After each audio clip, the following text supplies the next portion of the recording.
अरे तुम्हें नीचे ढूंढ रहा था मैं, तुम ऊपर क्या कर रही हो और किससे पूछ गई ऊपर?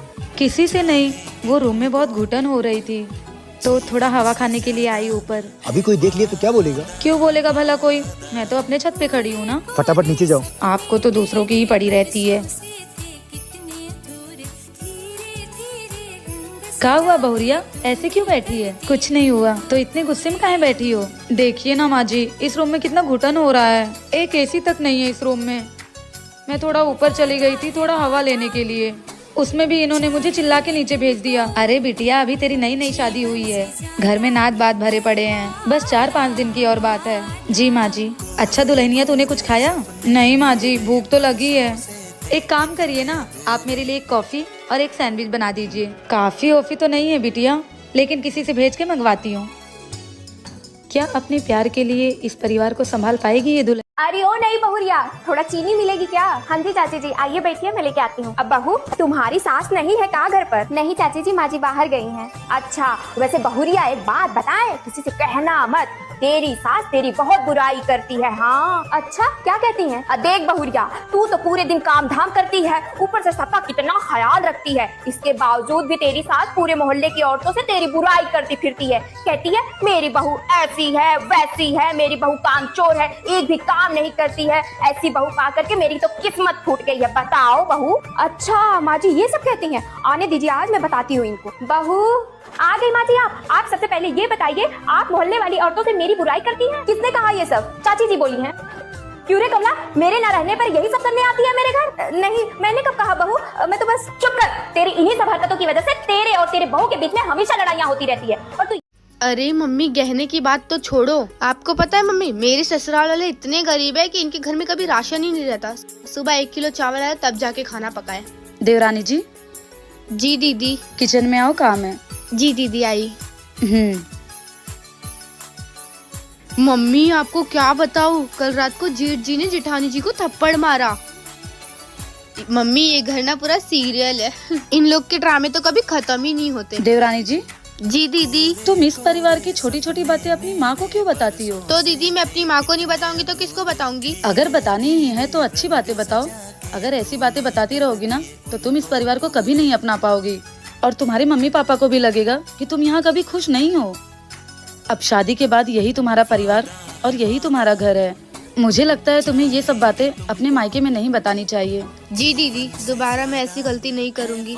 क्या मैंने सही कहा? सोना, आज कहीं घूमने चलें? वैसे भी आज मेरी छुट्टी है। ठीक है, चलते हैं घूमने, लेकिन आपको मेरे एक सवाल का जवाब देना पड़ेगा। सवाल? ठीक है, पूछो, क्या है आपका सवाल? आप इस दुनिया में सबसे ज्यादा प्यार किससे करते हो? सबसे ज्यादा प्यार? 1 मिनट। हाँ माँ। बेटा तेरी छुट्टी है, मुझे कहीं घुमा लाना। मेरे पास टाइम नहीं है, मैंने कहा छुट्टी आपको घुमाने के लिए है, और वैसे भी इस बुढ़ापे में कहाँ जाओगे आप, जब देखो फोन करके परेशान करते रहते हो। रखो फोन। हाँ तो सोना, चले घूमने? मुझे कहीं नहीं जाना आपके साथ घूमने, मुझे और भी काम है, जाओ यहाँ से। अरे क्या हुआ आपको, इतना क्यों चिल्ला रहे हो मुझ पे? जिस माँ ने आपको पाल पोस के इतना बड़ा कर दिया, आप उन पे चिल्ला सकते हो क्या? मैं आप पे नहीं चिल्ला सकती हूँ। मुझे घर में कोई काम नहीं है, लेकिन मैं उस इंसान के साथ नहीं जाना चाहूंगी जो अपनी माँ की इज्जत ना करता हो। वो तो तुम्हारी सास है ना, तुम्हें उनकी इज्जत की क्या पड़ी है? शादी के बाद हर लड़की की सास उसकी माँ होती है, और मैं नहीं चाहती कि कोई मेरी माँ की इज्जत खराब करे। जेठानी जी। हाँ देवरानी जी। जेठानी जी, वो मैं आपसे ये पूछने आई थी कि इनके फोन में बार बार किसी का कॉल आ रहा है, किसी का मैसेज आ रहा है, तो क्या आप मुझे पढ़कर बता देंगे इसमें क्या लिखा है? आपके देवर जी नहाने गए हैं। पर क्यों देवरानी जी, तुम्हें मैसेज पढ़ना नहीं आता है? नहीं जेठानी जी, मुझे अंग्रेजी पढ़ना नहीं आता है। कोई बात नहीं, मैं तुम्हें पढ़कर सुना देती हूँ। ठीक है जेठानी जी। अरे देवर जी तो देवरानी जी को धोखा दे रहे हैं, अगर ये बात देवरानी जी को पता चली तो उन्हें बहुत बुरा लगेगा। क्या हुआ जेठानी जी, बताइए ना क्या लिखा है इसमें। कुछ नहीं देवरानी जी, वो देवर जी के ऑफिस से कुछ इम्पोर्टेंट मैसेज था, बस, और कुछ नहीं। अच्छा जेठानी जी, मुझे थोड़ा सा काम है, मैं जाती हूँ। देवरानी जी प्लीज मेरी बात का बुरा मत मानना। क्या हुआ अगर तुम अपने मायके में नहीं पढ़ पाई, पर तुम यहाँ कोशिश करो, देवर जी से 1 घंटे रोज टाइम निकाल कर पढ़ लिया करो। अगर देवर जी नहीं पढ़ाते तो मैं तुम्हें पढ़ा दूंगी। देखो जिंदगी में काम के साथ साथ पढ़ाई भी जरूरी है। देवरानी जी अगर तुम पढ़ लोगी तो ऐसी छोटी छोटी चीजों के लिए तुम्हें दूसरों के पास नहीं जाना पड़ेगा। जी जेठानी जी। ठीक है, जाओ तुम जाकर अपना काम कर लो। जेठानी की बातों से। अरे भैया का फोन। हाँ भैया, कैसे हो आप? मैं ठीक हूँ छोटी, तू कैसी है? मैं बहुत अच्छी हूँ। देख छोटी, मैं 4 साल बाद घर आ रहा हूँ, तो तू आ रही है ना मुझसे मिलने? वो भैया इनकी ऑफिस चालू थी। देख, तेरा कोई बहाना नहीं चलेगा, तुझे आना ही पड़ेगा। ठीक है भैया, मैं इनसे पूछ के बताती हूँ। चल ठीक है।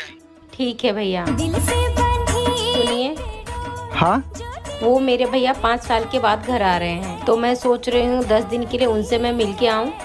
मिल के आऊँ क्या होता है? अरे मैं भी चलूंगा, अकेले तुम कैसे जाओगे? और वैसे भी शादी के बाद वो घर जितना तुम्हारा है ना, उतना मेरा भी है। और वैसे भी मेरे छोटे साले आ रहे हैं 5 साल बाद, तो मैं भी मिलूंगा। तुम जाओ फटाफट सामान रेडी करो, चलते हैं। ठीक है?